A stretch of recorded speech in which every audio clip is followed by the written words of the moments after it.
Hello everybody and welcome to the first of the Wednesday Wisdom seminars from Staffordshire University. My name's Peter Kevern and I rejoice in the rather splendid title of Professor of Values in Health and Social Care. What that means in practice is that most of my research career has been spent looking at how religion and religious activities affect healthcare, and also how religions and religious communities can help us with things like the crisis in elderly social care.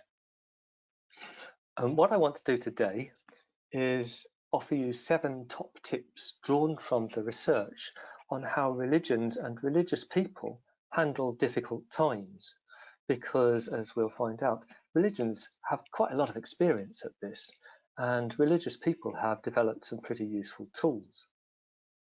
Couple of things before I start. One is that as we go through the presentation, you'll see a little symbol, a circle with a line through it. That's really just a note to myself that I've got some research which is relevant to that, and I'm basing it on some sound research. It's not possible for you to click through those hyperlinks today in order to access the research, but if you want to email me, and I'll give my email address at the end of this presentation, then I'll happily send you the research that I've got. The last thing to say is that on the right hand side of your screen, I think it's on the right hand side, you'll see a chat box there. If you have a question that you want to ask or a comment that you want to make along the way, then just type it into there, and when my presentation is over, we'll come to the questions and discuss them a little bit. So let us begin.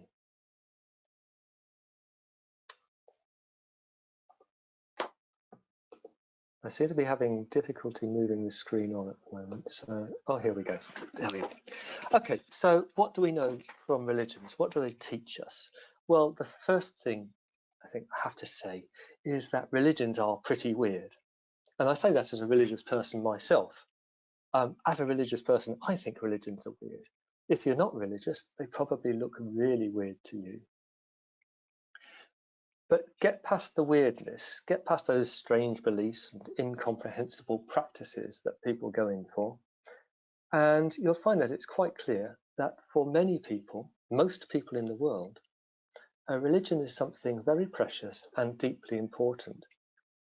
It provides them with a direction, it encodes their most dearly held values, and it gives them social and emotional support when things get tough.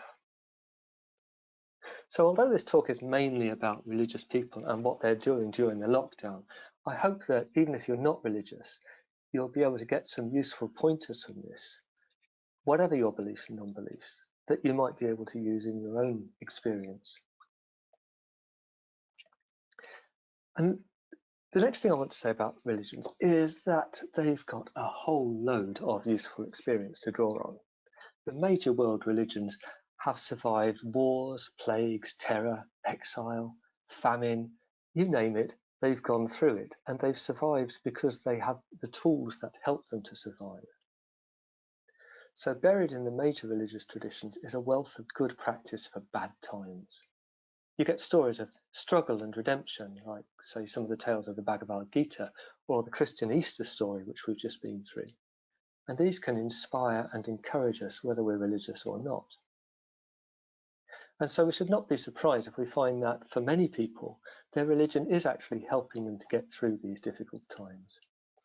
You may have spotted a survey that was published on Sunday in The Guardian, which surprisingly for me, showed that a quarter of the adult population has watched some kind of religious event online since the beginning of the lockdown.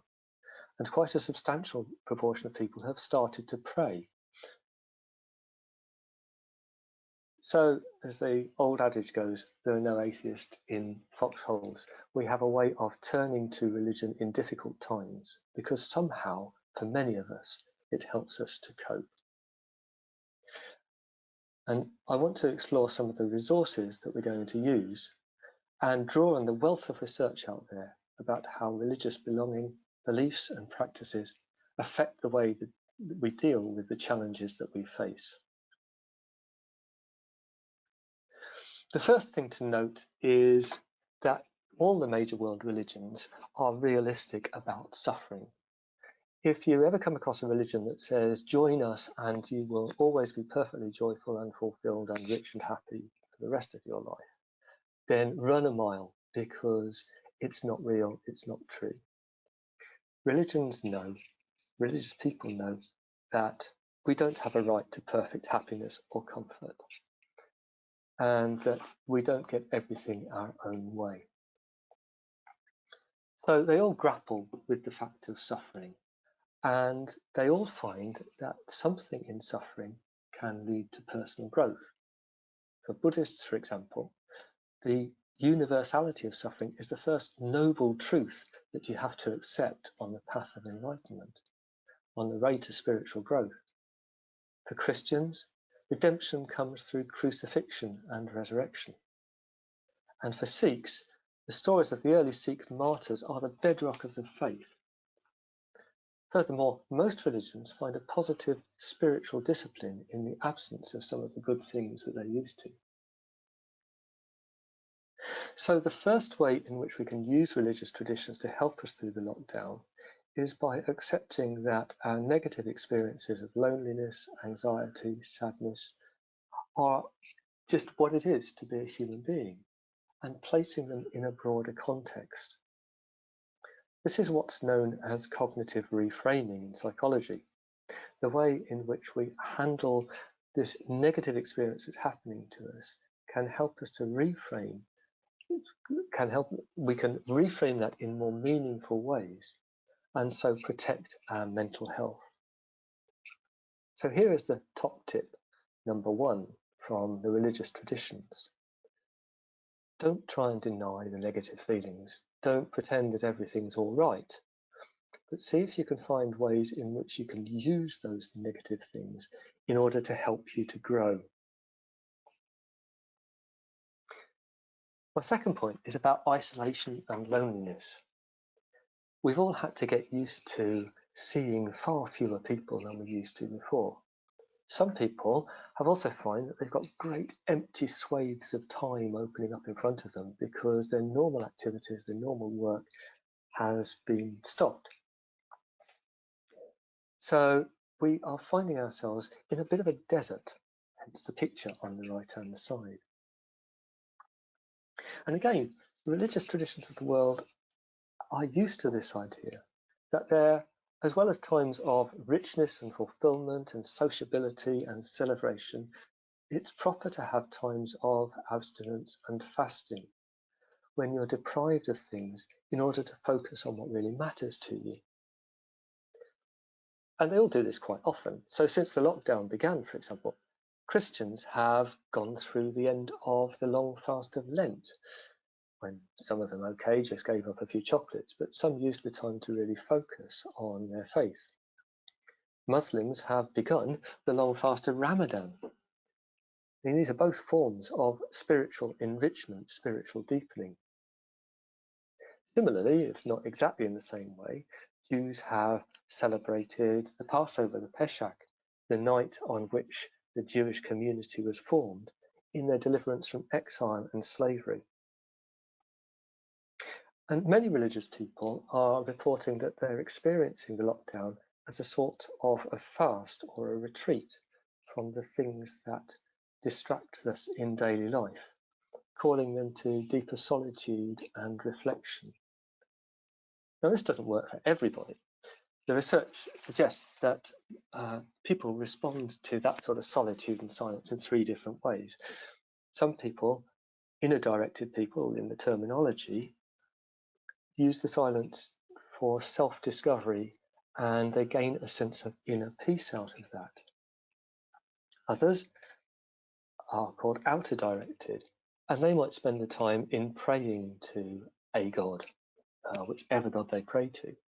The important thing is that they're being reminded that they're not the center of the universe, and that brings them a richer sense of spiritual fulfillment. And then sadly, there's a third group of people who get nothing out of it at all. They experience the solitude only as loneliness, only as emptiness. And for them, I'm afraid I've not got very much to say here. But if you can, use the solitude as a sort of spiritual retreat, an opportunity to simplify life down, to contemplate what it is that you most fundamentally believe in or value or love in your life. Because that's top tip number 2. Use the time to reflect on what's important in your life. Then I guess when people think about religions, what they really think about is prayer or meditation or reflection. And quite properly so. And some religious people are using this time as a time to pray more intensely or to meditate more deeply. Now, this is actually really important because there's been a host of studies, hundreds and hundreds of studies, about whether religion is good for our mental health and well-being. And the answer is that yes, it on the whole is, that religion is really good at helping with depression and anxiety. Religion is also good for key workers. There's been a piece of research just published a month or 2 ago on how key workers are dealing with burnout. It found that those who are more religious were less likely to burn out. So prayer and meditation and reflection is really important. It's also worth noting that the research on religion and mental health says that what's important is not your external religiosity, like how often you go to the mosque or the church, or how visibly you're Christian or Jewish or whatever, but it's on the internal bit. How important is it to you in your heart? So prayer, meditation, and reflection to whatever God or no God that you have in belief or unbelief turns out to be very important to us. And nobody is saying that you have to have a particular set of beliefs or a particular set of practices, but work out what works best for you. Experiment perhaps with some new meditation techniques, and then use them as much as you can to help you to cope with the stresses of this present time. Because that's my top tip number 3. Use your religious coping tools and experiment freely. But I have to pause now and give a health warning, because it's not the case that all religion is good religion. We tend to fall into the trap of thinking that anything spiritual and divine is floaty and nice and is in pastel colours, and it can only be good for us. But that is not the case. Years of research, particularly by a team around a guy called Kenneth Pargament in the States, have led to the conclusion that yes, there is positive religious coping, but there is also negative religious coping. In other words, some religious ideas and practices can make your life worse. For example, if you believe that God has abandoned you or is punishing you, or if you believe that God will do everything for you, so you give up doing anything for yourself and just wait for this God to do God's thing, then you're probably not going to thrive. You're probably going to be worse off as a result. The second key finding from this program of research is that it's probably better to be an honest atheist than a bad believer. That if you don't believe in anything, but you're an atheist with your whole heart, that's better than being half soaked in whatever religion you're in. And also, it goes alongside that doubting is bad for you. So whatever it is that you do, try and do it with full commitment. And then the last thing that has started to be talked about, mindfulness is the idea of the moment, the idea that you can just meditate on who you are and how you feel right now and the environment you're in, and that can make you feel better. And so it can. In fact, it does so consistently that the NHS recommends it as a practice and trains people in mindfulness. But it's also the case that you can overdo it, or it can raise psychological issues that you're not yet equipped to deal with. So here is my 4th top tip. Whatever you do, yes, do it, but don't overdo it. Don't make radical religious changes. And if it feels bad, then stop doing it. You might believe that you should be praying or you should be praying more, but if you feel bad, then just don't, because it will make your life worse. So we've talked about the individual side of religion, the internal religion. Let's talk a little bit about the external bit, because of course what people are most aware of at the moment is that places of worship have been closed, that you can't even have a funeral in a church, that Muslims who are observing Ramadan can't get together at the end of the day for the traditional sunset gatherings for prayer and food and good company. That Christians are talking of missing the Mass, that Jewish colleagues are talking of the sadness of a Sabbath where cherished members of the family can't be present. That Sikhs are finding that these shared meals that are so important to their life together are now impossible. So this is a real loss. If you're a member of any religious community, you're probably feeling that quite keenly.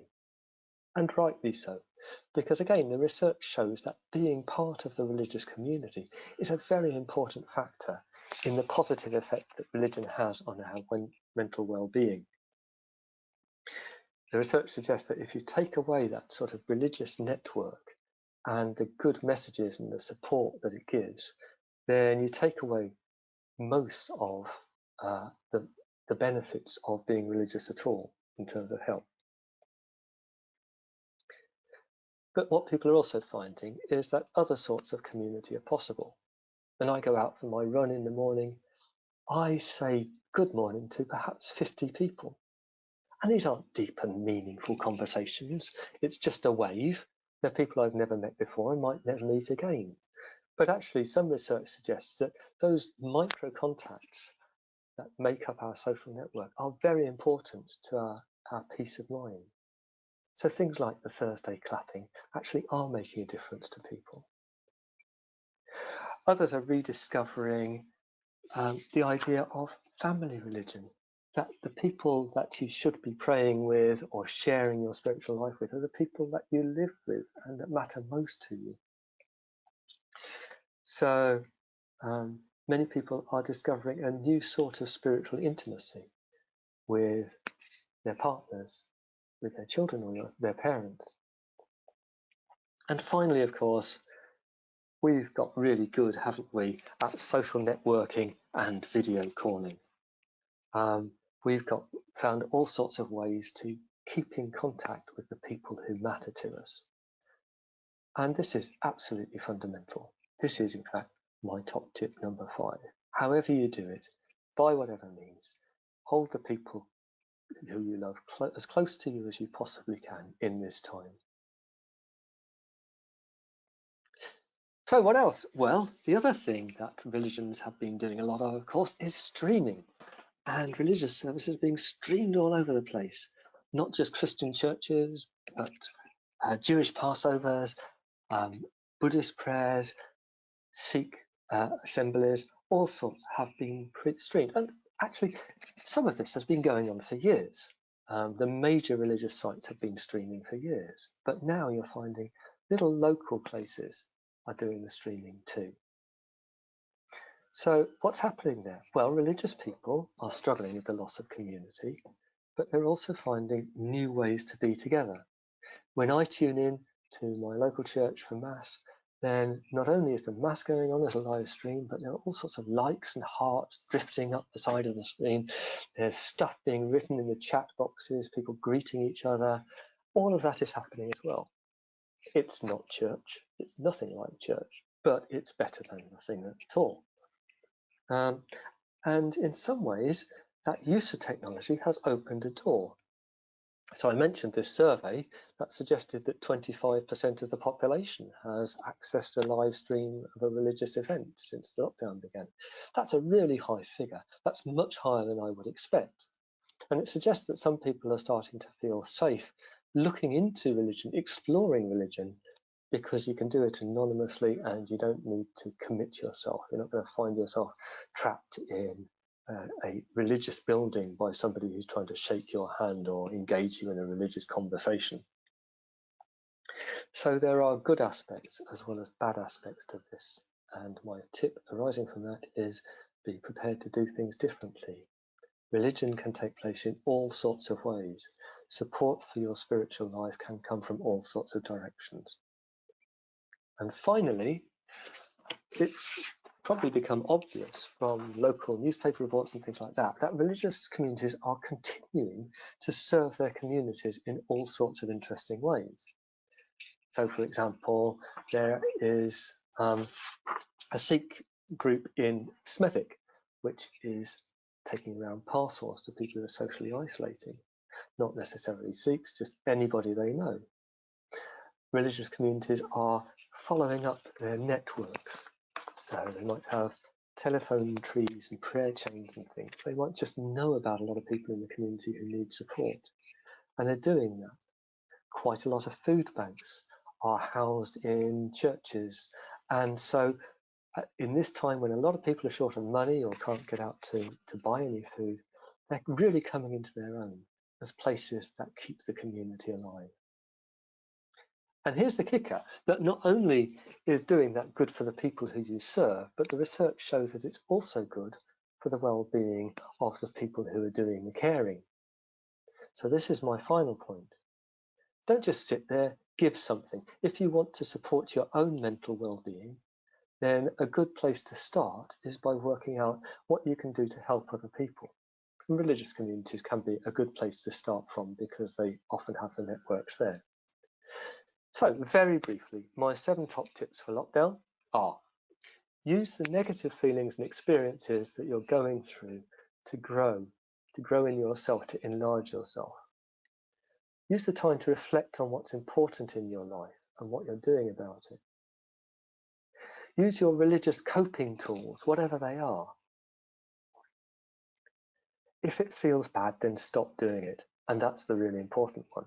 Whatever religion you do, if it's feeling bad, stop it. Stay as close as you can to those who you love, in whatever way works for you. Be prepared to do things differently in these difficult times. Whatever works, whatever feeds your faith or makes you feel better in yourself, do that. And finally, don't just sit there, give something.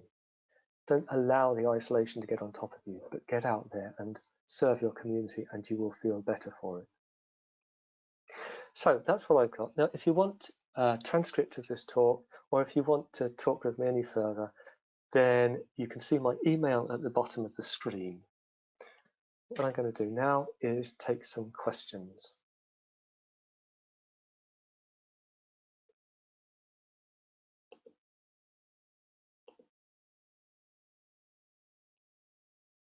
Hello, Claudia. Do you have some questions for me?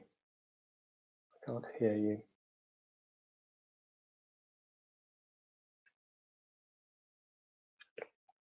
No, there are no questions.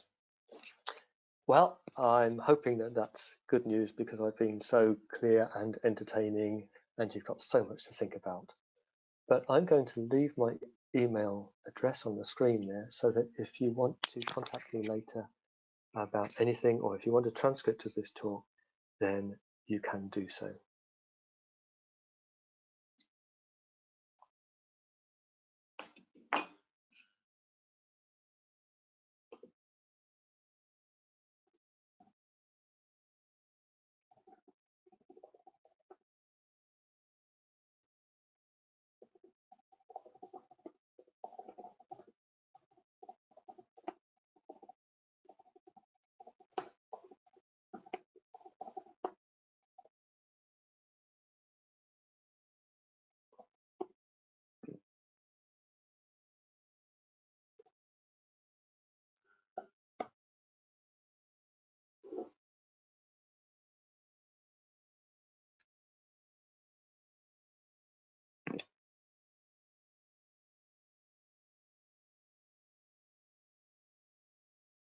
Okay, I have a very interesting question there.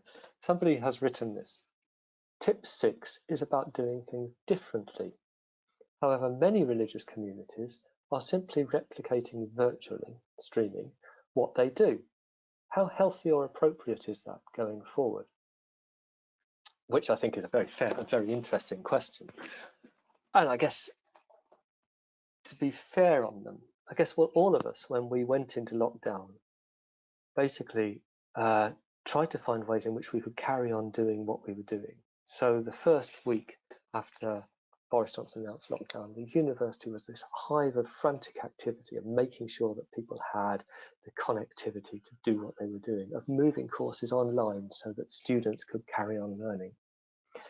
And in the short term, I guess that's bound to be the case. Now, if the lockdown stretches out over months or even years, if 6 months from now there's no religious services, or the only religious services are small numbers of people who have to sit 2 meters apart, then all sorts of things are going to have to change. I don't have much insight into how they change, but certainly there's going to be some quite profound adjustments going to have to be made. In the meantime, I don't think it's unhealthy for people to want the same sorts of support and reassurance that they had before. People do become quite conservative when there's a time of anxiety or stress around. People turn to the things that have always made them feel better, whether that's cream donuts or religious services. So I think that's okay. But it's a very legitimate question that if some months from now the only and best thing that religious organisations can provide is identical versions of their services streamed over the internet, then there'll be cause for concern, I believe.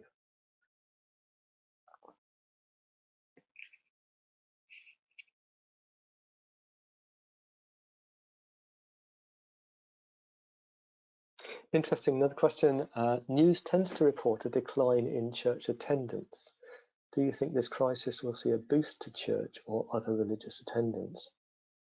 And on that one, I go two different ways. Incidentally, I should probably report that although there is a decline in mainstream church attendance, it's not necessarily the case that there's a decline in religious attendance across the country as a whole, which has stayed fairly constant. What's happening is that religious observance is fragmenting into different groups and smaller groups and different sorts of groups, a lot of which are under the radar. For example, there's quite a lot of pagans out there, but they're quite difficult to count and nobody's sure exactly what the number is.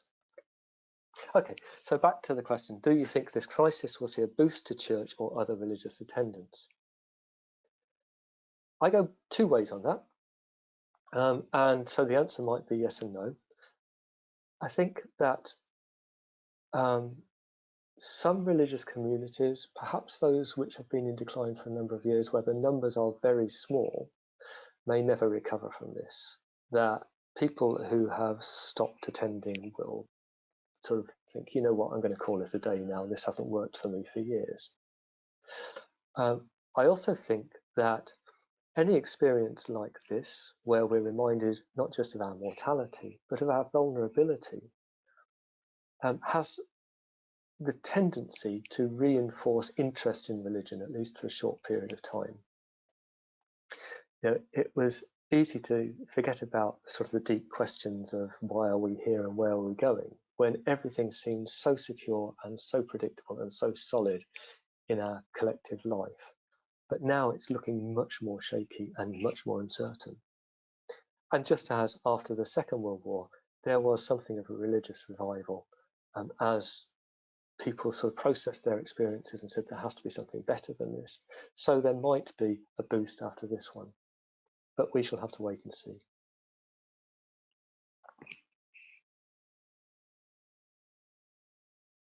Okay, how can we balance tip number 4 with the concept of suffering, birthing and growth is a very interesting question. And you know, when I was writing this, I was suffering from the same dilemma. Because it's certainly true that real spiritual growth often entails some times of deep suffering. But I think in this particular talk, I wanted to err on the side of caution, because although suffering can be a route to growth, and accepting suffering can be a route to growth, I think if you're going to go down that road, then all the great spiritual masters say you need to have proper support and proper advice along the way, because it's very easy to tip over from this suffering. It could be valuable to me because it's helping me to grow, and tip into I'll go and find some suffering because that way I'll become more holy, which is pathological and dangerous. So at the moment, when we're all relatively isolated from our sources of spiritual support and advice, I think that it's better to be sitting on the side of caution and say, if it's not working for you now, don't try and tough it out. Try something else instead, because we need to look after ourselves at the moment.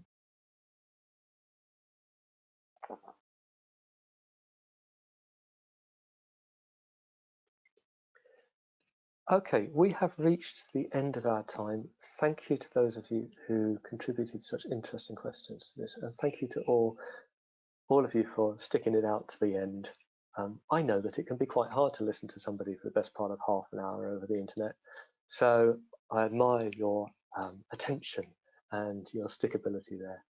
I'm going to sign off now.